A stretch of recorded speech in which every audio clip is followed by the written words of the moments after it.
नमस्कार दोस्तों, मीरा रहमान से मैं हूँ रज़िया बेगम। हमारे द्वीप समूह में जैसे कि आप सभी को मालूम है, टैलेंट की कमी नहीं है। यहाँ पर हर युवा अपने अपने फील्ड में माहिर है और अगर देखा जाए तो उन्हें थोड़ी सी अपॉर्चुनिटी अगर मिल जाए तो वो अपना कमाल दिखा सकते हैं।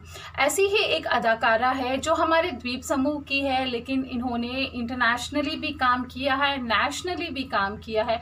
इन्हें थिएटर काफ़ी ज़्यादा पसंद है, काफ़ी सारे वेब सीरीज़ की है। अभी रिसेंटली इनका एक वेब सीरीज़ आया है फ्लैश। मुझे लग रहा है कि आपने गेस कर ही लिया होगा कि मैं राखी मंशा की बात कर रही हूँ, जो हमारे द्वीप समूह के जंगली घाट एरिया की रहने वाली है, जिसने काफ़ी साल थिएटर किया है और अब इनका एक वेब सीरीज़ भी आया है। तो चलिए दोस्तों, इन्हीं से इनकी ज़ुबानी, इनकी थिएटर जर्नी और फ्लैश के बारे में जानते हैं। नमस्कार, मेरा नाम है राखी मंशा और मैं अंडमान निकोबार आइलैंड से हूँ। मैंने अपनी स्कूलिंग नवोदय विद्यालय में की है और वहाँ से बोर्डिंग ख़त्म करके 10th क्लास के बाद मैं अपने घर पे शिफ्ट हुई। तब मैंने boys senior secondary boys school में एडमिशन लिया। उसी दौरान धीरे धीरे मेरा इंट्रोडक्शन जो है वो थिएटर के साथ हुआ। मैंने रामलीला में शोज़ किए, मैंने वन एक्ट प्लेज किए। जब मैं अपने कॉलेज में गई तब मैं एमेचर थिएटर भी किया। तो उसी दौरान नेशनल स्कूल ऑफ ड्रामा का वर्कशॉप यहाँ पे हुआ था, तो मुझे अवेयरनेस हुई कि अच्छा दिल्ली में होता है थिएटर और यहाँ से बेहतर एक प्लेटफॉर्म मिलेगा वहाँ पे। तो मैं यहाँ से शिफ्ट हो गई, दिल्ली चली गई। दिल्ली जाकर मुझे फिर Shri Ram centre repertory company में एज ए प्रोफेशनल एक्ट्रेस काम करने का मौका मिला। वो मेरे लिए एक टर्निंग पॉइंट था और वहाँ 3 साल मैंने नेशनल इंटरनेशनल डायरेक्टर्स के साथ काम किया, एक्सप्लोर किया, थिएटर को समझा, परफॉर्मिंग आर्ट्स क्या होता है इस लैंग्वेज को समझा। पहले मुझे इस सब के बारे में कुछ पता नहीं था और मैंने अपने आप को पूरी तरह से सरेंडर कर दिया था, क्योंकि मेरी स्कूलिंग जो है वो कम्प्लीटली डिफरेंट थी। मैं साइंस की स्टूडेंट थी, मैंने अपना जूलॉजी में ग्रेजुएशन किया था, लेकिन वहाँ जाके लिटरेचर पढ़ना, फिलॉसफी पढ़ना, साइकोलॉजी पढ़ना, ये सारी चीज़ें मेरे लिए बहुत ही एक्साइटिंग भी थी और मैं नर्वस भी थी, बट मैंने अपने आप को सरेंडर किया। उसके बाद एक नेक्स्ट पड़ाव मुझे लगा national school of drama repertory company. मैंने 3 साल के बाद वहाँ ट्राई किया 2008 में, तो मेरा सिलेक्शन वहाँ पर भी हो गया एज अ प्रोफेशनल एक्ट्रेस।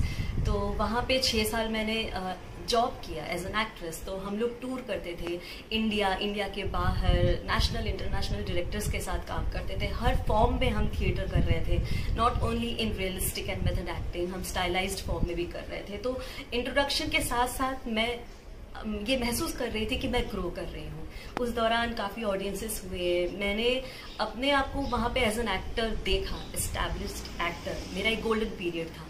तो 2014 में मैं शिफ्ट हो गई मुंबई।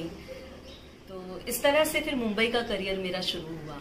जब मैं दिल्ली में थी तो एक इंसिडेंस मेरे साथ हुआ था, वो मैं बताना चाहूँगी। 2011 में हम अपने एक प्ले का रिहर्सल कर रहे थे और जैसे हम रोज़ करते हैं हम वैसे करते हैं। तो उस समय एक पर्सनालिटी आई हमारे स्कूल में, काफ़ी हफरा तफरी मच गई। मैं अपना रिहर्सल कर रही हूँ क्योंकि मैं उन्हें नहीं जानती थी। तो एक दिन के बाद मुझे मैसेज आता है कि कल दीपा मेहता जी आई थी यहाँ पे रिहर्सल देखने और उनको आपका काम बहुत पसंद आया, तो उनकी आने वाली फिल्म के लिए वो आपको कास्ट करना चाहती हैं। हालांकि कैरेक्टर छोटा था पर वो बहुत इम्पोर्टेंट था फिल्म में। तो मैंने कहा ये मौका मुझे ऐसे मिल गया तो मुझे इसको ग्रैब करना चाहिए। और कुछ दिन बाद मैं श्रीलंका में थी फॉर द शूट। वो मेरे लिए बहुत ही लाइफ चेंजिंग एक्सपीरियंस था, क्योंकि मैंने पहली बार कैमरा फेस किया था। सिनेमाटोग्राफर थे जिल्स नटगेंस और मैंने देखा कि मैं कैमरा के सामने बिल्कुल भी शर्माई नहीं, मैं डरी नहीं। वो लाइक का फ्रेंड था मेरे लिए एंड वो बहुत ही कमाल का एक्सपीरियंस था। तब मैं जब वापस आई तो अचानक फिर एक और इंटरनेशनल फिल्म में मेरी कास्टिंग हो गई। तो वो भी टोरंटो फिल्म फेस्टिवल में 2012 में नॉमिनेट हुआ था और उसको काफ़ी अवार्ड्स मिले, ये दोनों फिल्में इनफैक्ट। और 2000 में वर्ल्ड वाइड रिलीज हुई थी मिडनाइट चिल्ड्रन दीपा मेहता जी की, तो उसमें मुझे काफ़ी अप्रिसिएशन मिला था। लेकिन मैंने उसके बाद थिएटर में ही फोकस किया। लेकिन 2014 में मैंने सोचा कि अब नेक्स्ट क्या, तो मुझे मुंबई समझ में आया। मैं मुंबई आई तो अपने साथ एक एक्सपीरियंस लेकर आ रही थी मैं थिएटर का भी और साथ ही साथ 2 बड़े इंटरनेशनल डायरेक्टर्स के साथ काम करने का। तो फिर जब मुंबई आई तो यहाँ पे सीरियल किया, कबूल है सीज़न 4। उसके बाद और 2-3 इंटरनेशनल फिल्म्स किए, लाइक वोर, और एक फेस्टिवल फिल्म किया था टिकली एंड लक्ष्मी बम, जो आप इस वक्त नेटफ्लिक्स पे भी देख सकते हैं। इसके अलावा वेब सीरीज़ किया था मैंने, एक वेब सीरीज़ किया था जिसका नाम था डैमेज्ड, जो अभी आप हंगामा ऐप में देख सकते हैं। उसमें मेरा काफ़ी इम्पोर्टेंट कैरेक्टर था। तो बहुत ही लाइफ चेंजिंग ये सारे एक्सपीरियंसेस रहे हैं मेरे, मैं एक्सप्लोर कर रही हूँ।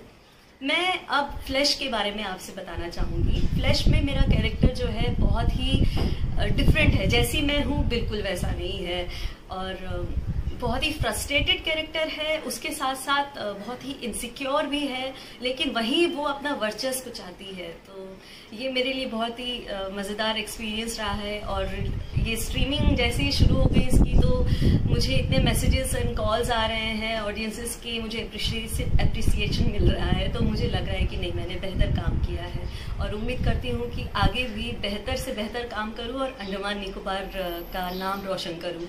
And I am really thankful कि आपने मुझसे बात की है, और मैं उम्मीद करती हूँ कि दोबारा हमारी ये चर्चा होती रहे।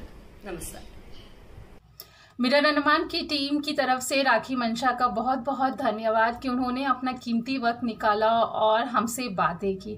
आपके फ्यूचर के लिए आपको हम शुभकामनाएं देते हैं, और ये दुआ करते हैं कि आगे भी आप थिएटर करें और भी वेब सीरीज़ करें, मूवीज़ करें, और हम अपने परिवार के साथ साथ हमारे द्वीप समूह का नाम भी रोशन करते रहें।